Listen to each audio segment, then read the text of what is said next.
मी आता मागितलं होतं काय चहा? नाही, मगासपासून येरझाऱ्या घालायला सुरुवात केलीत. म्हटलं आता आरोळी येणारच, तर आपणच नेऊन द्यावा. भलत्या वेळी भलत्या गोष्टी बऱ्याच सुचतात तुला.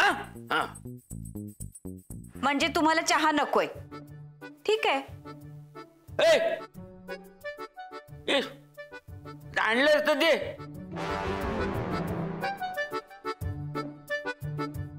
चहा नको होता मग येरझाऱ्या का मारत होतात?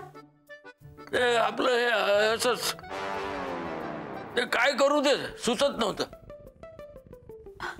अहो मग कुलकर्णी भाऊजींकडे जाऊन यायचं ना. तो टकले तो पुण्याला गेलाय त्याच्या पोरीकडे. असं मग तो तुमचा डबा तो काढून बसायचं. अजून कुणी मित्रमैत्रिणी भेटतायत का ते बघायचं. मला काही करायचं नाहीये. आता मला सांगाल का काय एवढ्या अस्वस्थात?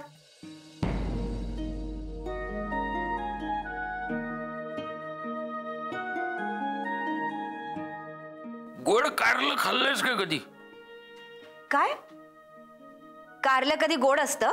करेक्ट. शेवटी कारलं त्याची चव काही गेलं बदलणार नाही कधी. काही माणसांचं पण तसंच असतं. ते त्यांचा स्वभाव काही सोडत नाहीत. आणि आपण मग कारल्याच्या भाजीमध्ये साखर टाकून स्वतःच्या जिभेशी जशी समजूत काढतो ना, तसं त्या माणसाबद्दल आपलं मत बदलून स्वतःच्या मनाची समजूत काढत असतो.